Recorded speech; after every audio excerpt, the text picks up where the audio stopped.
Earlier this month, Representative Ilhan Omar got a primary challenger, and boy, is this guy something. As he willingly revealed on Twitter, this is dark stuff though, so I want you to get ready.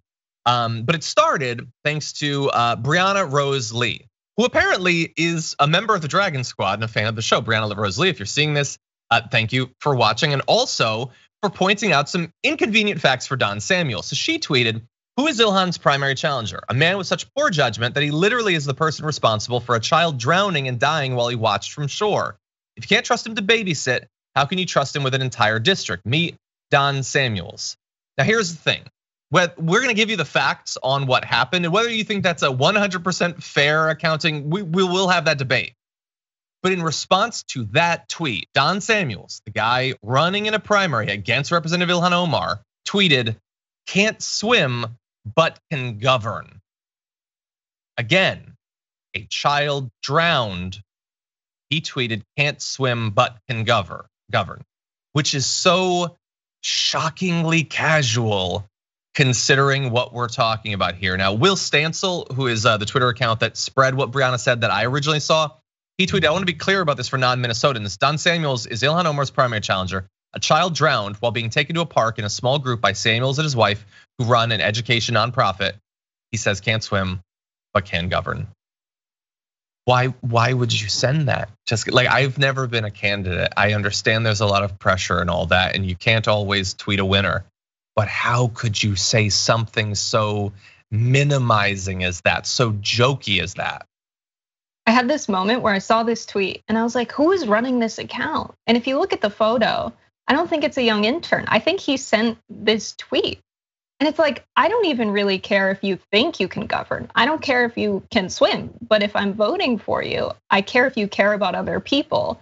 And this tweet was just such a miscalculation. I mean, let alone the gravity of what happened, but just to make a joke about it. And this kind of a joke is just unhinged, insane. Delete your account.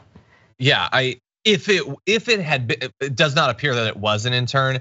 If it was, my God, get that person out of not only your PR, but all PR, and make clear that you don't hold that position. But we're gonna get to his updated comment in a second. It ain't the intern, just to be clear. But first, here are what the facts you need to know about what actually happened that's been alluded to in these tweets. So Sondra Samuels, this is a headline from back then. Minneapolis nonprofit leader reaches wrongful death settlement in the fatal drowning of a 6-year-old neighbor. So records show that Don and Sondra Samuels took Isaac Childress III on a bike ride to Boom Island. There, the boy drowned in the Mississippi River. Don and Sondra Samuels accompanied a group of neighbor kids on the bike ride. They left with 5 children, but only 4 came home. An absolute tragedy. When the excursion stopped for a break at Boom Island Park along the river, the Samuelses allowed the children to get their feet wet. But as the kids waded in, a strong current swept away 6-year-old Isaac. Search team led by the Hennepin County Sheriff's Office, Water Patrol found his body 2 days later. So an absolutely unimaginable tragedy. Now that said, the fact that it happened while he was in charge, like it's not like that is, it's a tragedy. It's not like he did it, okay? But you have to manage it. You have to be ceaselessly understanding about what you were unwittingly and regrettably involved in. There can be zero room for minimizing it in any way.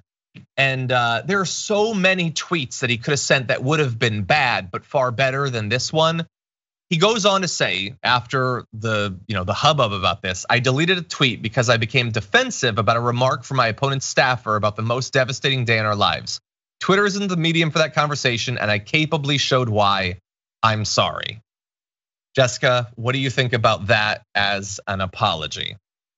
Well, as a former camp counselor of children who would swim, I feel uniquely qualified to comment on this. And it's true that you don't even have to be able to swim as the director of this camp.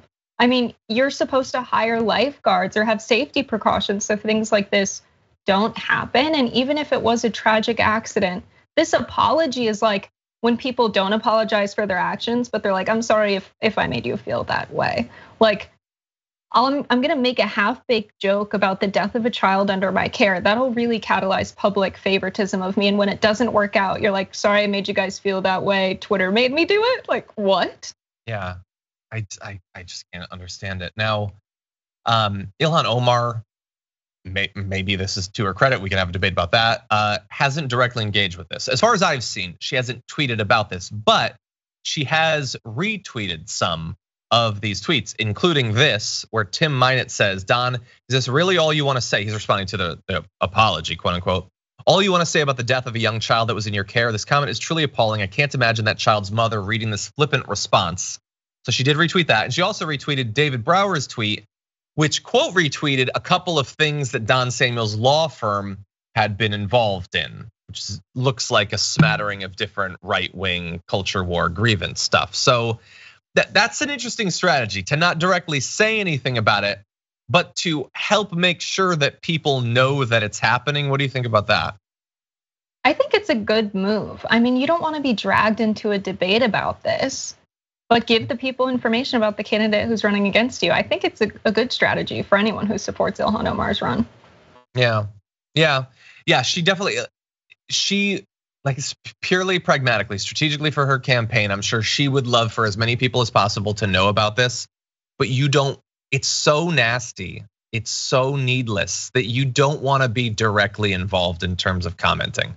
I feel disgusting even talking about it because I can't imagine a person communicating in that way.